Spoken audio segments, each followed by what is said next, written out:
Aparajita Sarangi, BJP MP and national spokesperson, is there with us today. Putting political opportunity above India is the question that we are asking. India or ideology or individual? What should be important? Opposition disrupts parliament is the hashtag. Aparajita Sarangi ji is with us. We are hoping that Babul Supriyo, Trinamool Congress national spokesperson, also with us, a former member of parliament when he was with the BJP. And of course, Jaideep Mazumdar, associate editor of Swarajya. Let me ask before I go to Aparajita ji, Jaideep, can you put a finger on what is going on?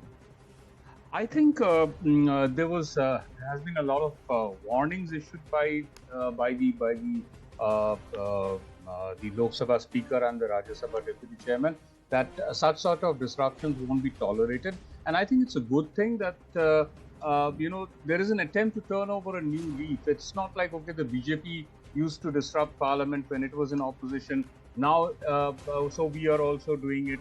So there has to be, it has to stop. There has to be a clean break away from this, and I think that's a good thing. That there will be no tolerance of such disruptions in parliament.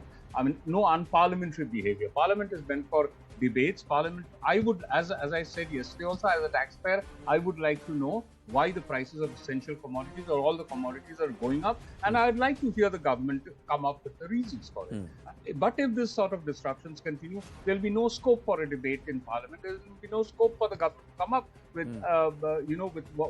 with the reasons. And as a citizen, I'll be deprived of knowing. But is it fair for the government? Let me also ask you this, Jaideep. Is it fair for the government to say, all right, we'll discuss it, but allow other business to first happen? We'll do this, all of this business, and we will list this. I know these are your concerns. You want to discuss GST, you want to discuss price rise and inflation, you want to discuss these aspects, but we'll discuss it. Right now, Abhi Finance Minister is indisposed. Abhi time nahi hai. We'll do it after 3-4 days. Let other business happen.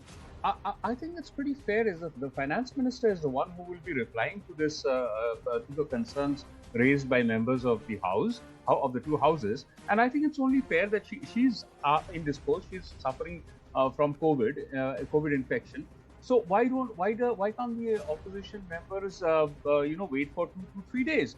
That the government is never saying that no, the finance minister is not going to come onto the floor of the house because she is indisposed and this discussion is not going to take place. Government is saying give us 2 to 3 days time. I think it's fair for the opposition to allow the government 2 to 3 days time.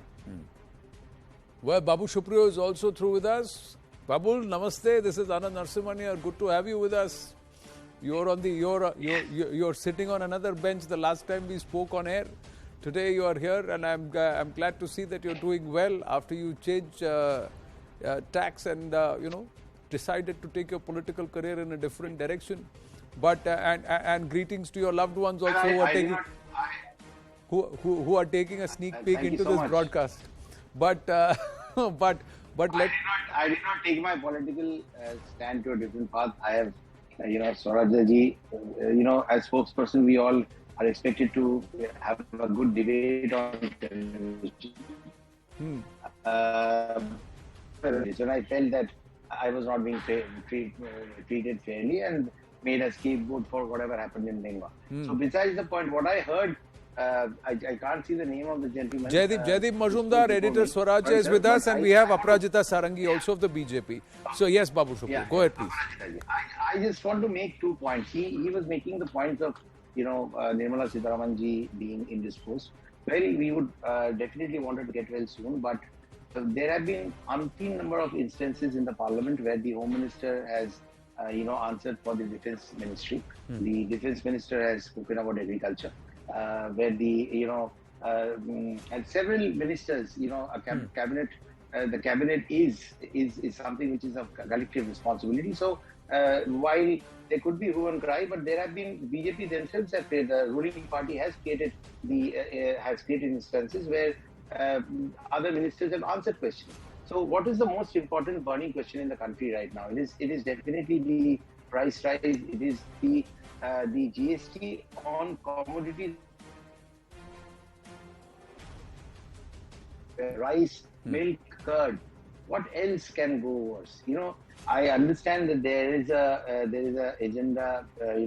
They could have the ruling party, the government must have listed a lot of items that needs to be discussed and debated. But when the opposition and the government meets in the parliament after a long time. It is not that every day you go to the parliament and therefore can follow a fixed routine. There is a routine. But when they meet after such a long time, I think the burning questions needs to be brought on the floor at the first instance.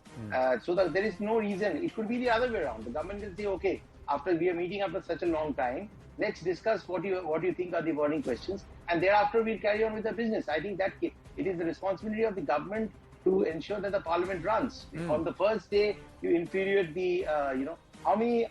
Let me ask you one thing. Let me put it this way, that from 2017 to 2022, not even one discussion has been allowed under Rule 267 in the Rajya Sabha. That this means this is the data.